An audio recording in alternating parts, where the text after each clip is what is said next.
정치인 조국. 아직 미숙하다. 노력한다고 다 잘 된다는 보장은 없다. 특히 정치가 그러하다. 대한민국 모든 국민이 정치 유단자다.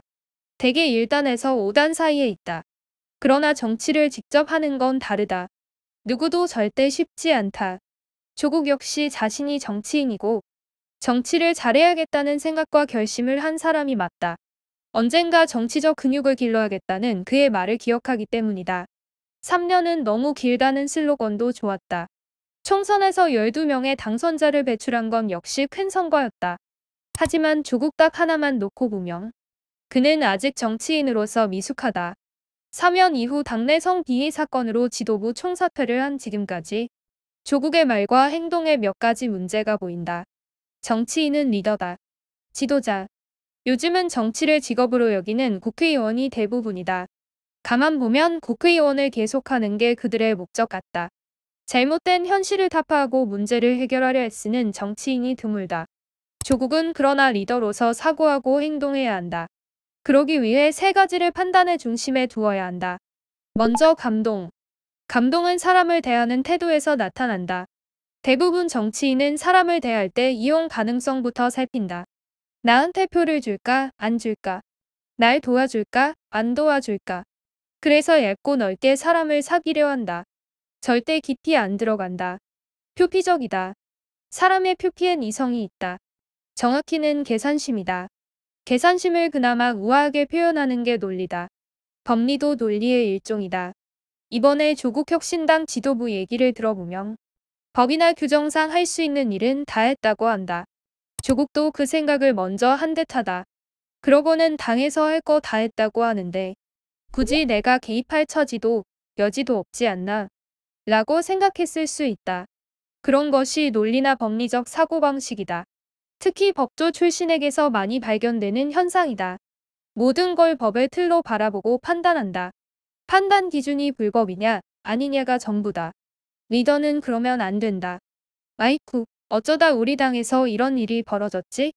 미안해서 어떡하지? 나가면 얼른 피해자부터 만나. 억울한 점은 없었는지 얘기 들어봐야겠구나. 얼마나 마음이 다쳤을까라고 마음이 먼저 아팠어야 한다.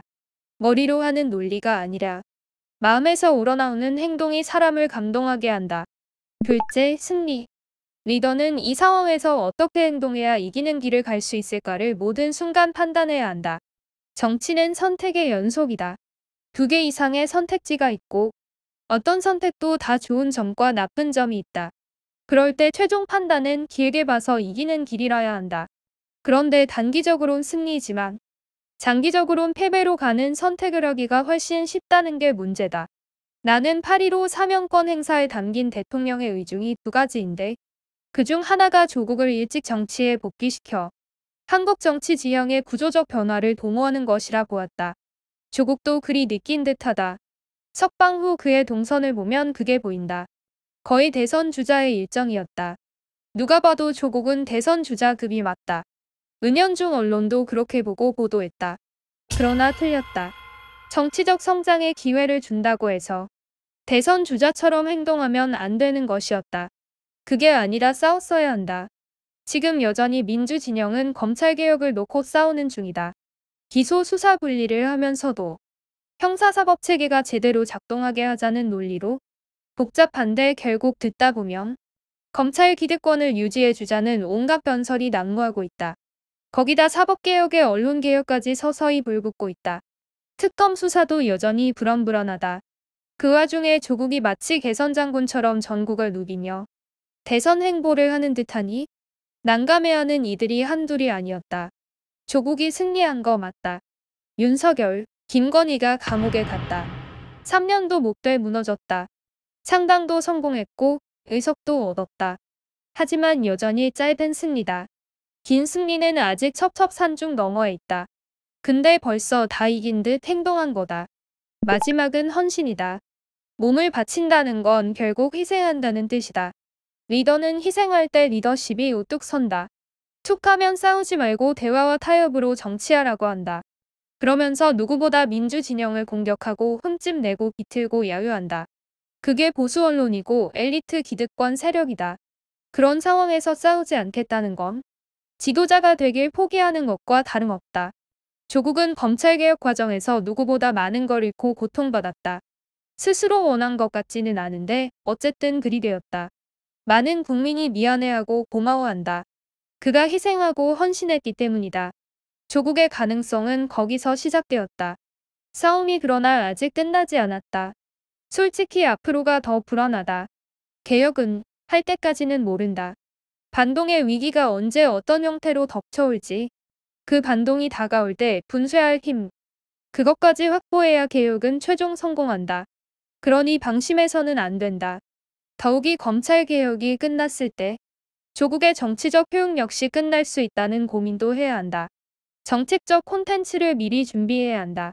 아닌 게 아니라 극우의 준동이 갈수록 걱정스럽다. 특히 민주 진보 진영 내에서도 조국 자신을 맞대짜나 하는 이들이 꽤 있다는 예후가 여기저기서 드러났다.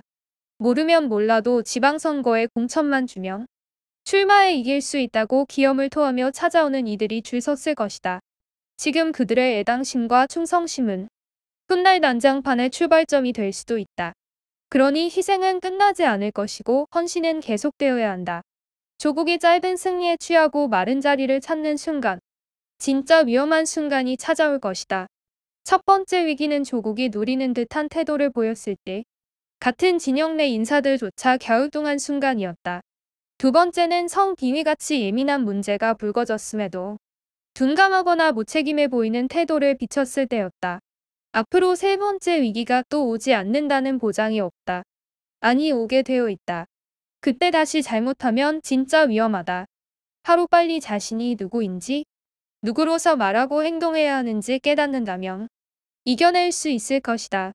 우선 유능하고 야무진 참모진을 곁에 꾸리고 항상 지도자로서 말하고 행동하며 늘 싸움의 최일선에 서 있어야 한다. 조국이 조국다울 때 이재명 정부의 개혁이 완성된다.